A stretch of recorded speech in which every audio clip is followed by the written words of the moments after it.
एक बार बहुत समय पहले सरस्वती नदी के तट पर ऋषियों के एक समूह के बीच यह चर्चा छिड़ गई कि तीन प्रमुख देवताओं ब्रह्मा, विष्णु या शिव में से कौन सबसे महान है। उन्होंने मामले की जांच के लिए भृगु मुनि को नियुक्त किया। भृगु ने भगवान की सहनशीलता का परीक्षण करने का निर्णय लिया, क्योंकि यह गुण महानता का एक निश्चित संकेत है। सबसे पहले वह अपने पिता भगवान ब्रह्मा के दरबार में बिना उनका सम्मान किए प्रवेश कर गए। इससे ब्रह्मा क्रोधित हो गए। उन्होंने अपना क्रोध दबा लिया, क्योंकि भृगु उनके पुत्र थे। इसके बाद भृगु अपने बड़े भाई भगवान शिव के पास गए, जो उन्हें गले लगाने के लिए अपने स्थान से उठे। लेकिन भृगु ने शिव को पथभ्रष्ट विधर्मी कहकर उनका आलिंगन अस्वीकार कर दिया। जैसे ही शिव अपने त्रिशूल से भृगु को मारने वाले थे, देवी पार्वती ने हस्तक्षेप किया और अपने पति को शांत किया। इसके बाद भृगु भगवान नारायण की परीक्षा लेने के लिए वैकुंठ गए। भगवान के पास जाकर, जो भाग्य की देवी की गोद में सिर रखकर लेटे हुए थे, भृगु ने उनकी छाती पर लात मारी।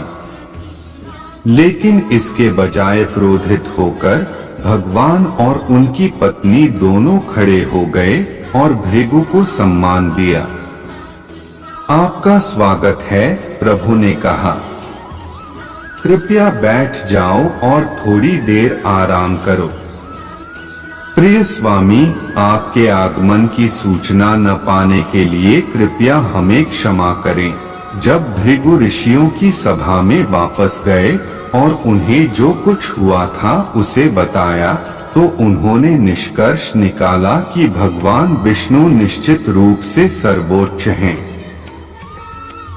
श्री प्रभुपाद टिप्पणी करते हैं, बेशक भगवान विष्णु सर्व दयालु हैं।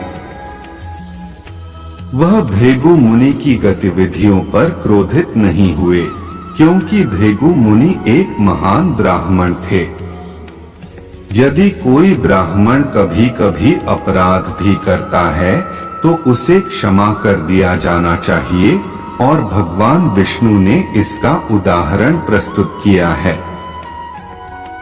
फिर भी यह कहा जाता है कि इस घटना के बाद से भाग्य की देवी लक्ष्मी का रुख ब्राह्मणों के प्रति बहुत अनुकूल नहीं रहा है, और इसलिए क्योंकि भाग्य की देवी उनसे अपना आशीर्वाद रोकती है, इसलिए ब्राह्मण आम तौर पर बहुत गरीब होते हैं। कलयुग के तथाकथित ब्राह्मणों को कभी कभी बहुत गर्व होता है कि भृगु मुनि जैसा महान ब्राह्मण अपने पैर से भगवान विष्णु की छाती को छू सकता है। लेकिन वास्तव में जब भृगु मुनि ने भगवान विष्णु की छाती पर लात मारी, तो यह सबसे बड़ा अपराध था। हालांकि भगवान विष्णु बहुत उदार थे, उन्होंने इसे बहुत गंभीरता से नहीं लिया। तो जब भृगु मुनि, पराशर मुनि, वशिष्ठ और आत्रेय जैसे महान व्यक्तित्व इतने अधिक दूषित हैं, तो दूसरों के बारे में क्या कहा जाए। वे मानसिक चिंतन द्वारा भगवान के परम व्यक्तित्व को कैसे समझेंगे। वे स्वाभाविक रूप से निष्कर्ष निकालेंगे, प्रतिरूपण बस इतना ही। उनके लिए ईश्वर को समझना संभव नहीं है। केवल भक्त ही समझ सकते हैं कि परम सत्य की वास्तविक पहचान क्या है। दोस्तों, आज के लिए बस इतना ही। मिलते हैं अगले वीडियो में। जय श्री कृष्ण।